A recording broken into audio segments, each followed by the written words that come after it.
जय श्री कृष्ण। आप सभी का हमारे YouTube चैनल पर हार्दिक स्वागत है। आज की इस वीडियो में मैं आप सभी को सुनाने वाली हूँ शिव जी के द्वारा सुदामा के वैभव संपन्न होने का वर्णन। शौनक जी बोले, हे सूत जी, हे प्रभु, आपने भगवान गणेश के बड़े बड़े सुंदर सुंदर चरित्रों पर प्रकाश डाला है। वस्तुतः यह चरित्र सुनाने में आप ही समर्थ थे। हे दया में उनके और भी जो महत्वपूर्ण चरित्र हों उन्हें कहने की कृपा कीजिए। सूत जी ने प्रसन्न होकर कहा, हे शौनक, हे महाभाग, तुम धन्य हो जो गणेश्वर के चरित्र को सुनते सुनते तुम्हारी तृप्ति ही नहीं हुई। अब मैं तुम्हें इन्हीं में से संबंधित एक अन्य कथा सुनाता हूँ। एक बार नारद जी सत्यलोक में गए थे। वहां उन्होंने लोक पितामह ब्रह्मा जी से पूछा था कि प्रभु, सर्व सुलभ उपासना किस देवता की है, अधिक कठिनाई भी ना हो और अभीष्टों की भी प्राप्ति हो जाए। ब्रह्मा जी बोले, देवर्षि, तुम्हारे जैसा ही प्रश्न एक बार पार्वती जी ने भगवान शंकर से किया था। शिव जी बोले, गणेश जी की उपासना ही सर्व सुलभ और समस्त अभीष्टों को देने वाली है। पार्वती जी को इतने उत्तर से संतोष नहीं हुआ, इसलिए उन्होंने पूछा, यह उपासना करके किस किस को सहज में ही अभीष्ट सिद्धि हो गई है, सो बताइए।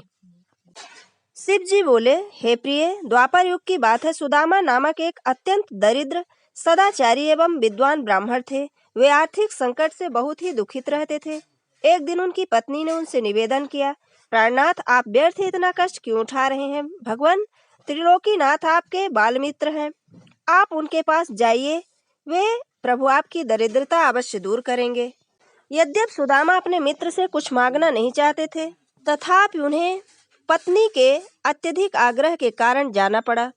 पत्नी ने थोड़े से चावल मैले चिथड़े में बांधकर सौगात के रूप में उन्हें दे दिए। बेचारे सुदामा मार्ग पार करते हुए किसी प्रकार द्वारिकापुरी पहुंचे, किंतु राजभवन पर जो प्रहरी थे उन्होंने उन्हें घुसने नहीं दिया। बोले, बावला हुआ है क्या?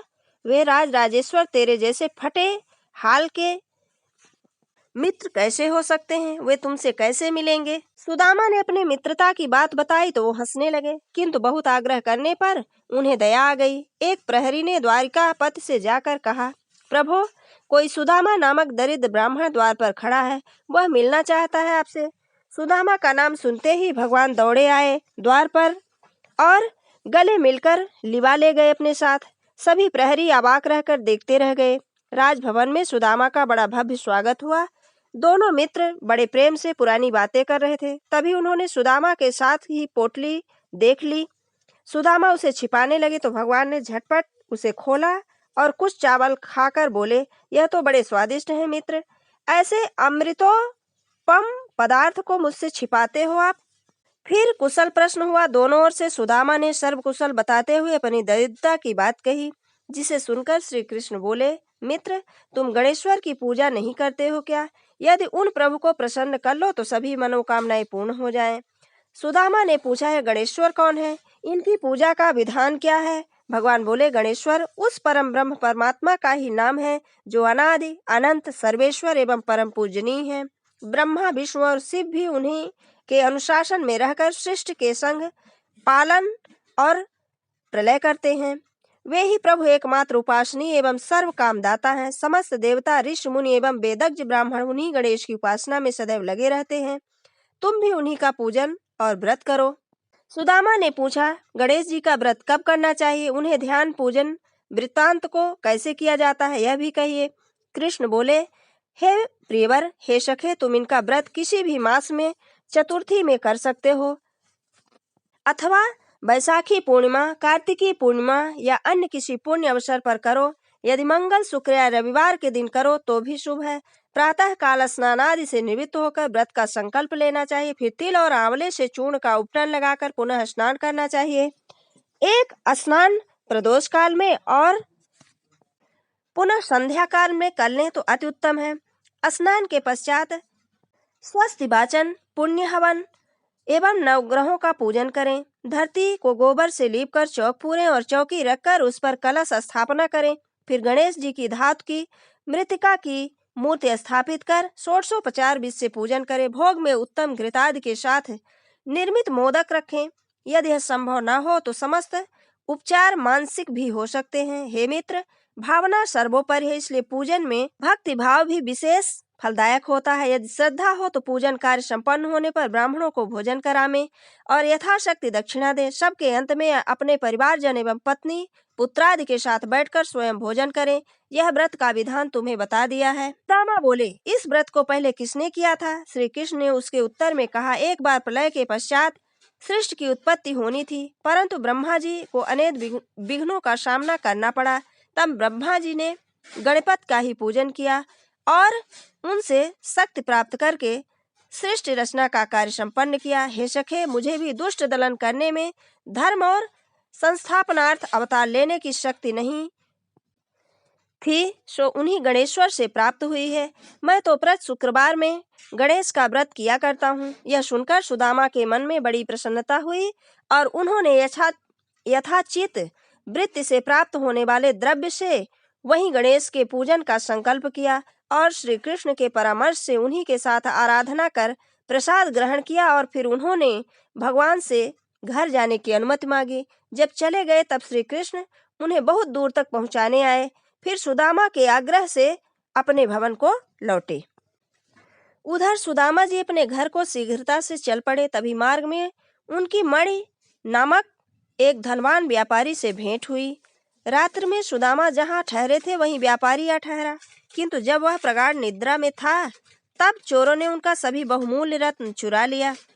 जब उसकी आंख खुली तब उसने वह संकल्प किया कि यदि गया हुआ धन मिल गया तो उसका आधा धन ब्राह्मण को दान कर दूंगा। उसने ऐसा निश्चय किया ही था कि उसे एक संदूक कुछ ही दूर पर दिखाई दिया। दौड़कर उसने संदूक उठाया तो वह बहुत सारे रत्नाज से भरा पड़ा था। उसने प्रसन्न होकर संदूक का आधा धन सुदामा को दान कर दिया। सुदामा को बड़ी प्रसन्नता हुई और उन्होंने धनिक व्यापारी को भी साथ लेकर भगवान गणाध्यक्ष का वहीं पर पूजन किया। सायंकाल में जब पूजन कार्य संपन्न हो गया तब सुदामा को भगवान गणेश्वर के साक्षात दर्शन हुए। सुदामा ने भक्ति पूर्वक उनके चरण पकड़ लिए और स्तवन करने लगे। उन्होंने प्रभु से निवेदन किया कि हे दयानिधे, हे सत्य स्वरूप परम ब्रह्म, आप परम दयालु और भक्त वत्सल हैं। हे नाथ, आपकी महिमा अपरंपार है, जिसे ब्रह्मा विष्णु और शिव भी नहीं जान पाते, तो मेरे जैसा तुच्छ जीव के तो कहने ही क्या है। हे प्रभु, आप सर्वशक्तिमान हैं, आपकी स्तुति के लिए सार्थक शब्दों का भी तो मुझे ज्ञान नहीं है। हे दीनबंधु, मुझ पर दया कीजिए, आपको बारंबार नमस्कार है। श्री गणेश जी ने प्रसन्न होकर सुदामा के मस्तक पर अपना वरद हस्त फेरते हुए कहा, विप्रश्रेष्ठ वर मांगो, मैं तुम पर बहुत प्रसन्न हूँ। सुदामा के हाथ जोड़ कर कहा, करुणा सिंधु, जब आप सर्व ऐश्वर्यमय की मुझ पर कृपा है तो फिर मैं क्या मांगूं। हे नाथ, यदि आप प्रसन्न हैं तो मुझे अपनी अनन्य दृढ़ भक्ति प्रदान कीजिए, बस यही मेरे लिए अत्यंत श्रेष्ठ वर होगा। गणेश्वर एवं मस्तु कहकर अंतर्ध्यान हो गए। उस समय वह धनिक भी वहां उपस्थित था। उसने सुदामा के गणेश के पूजन और महात्म संबंधी कुछ बातें पूछी और फिर उसने स्वयं भी गजानन का व्रत करने का संकल्प किया।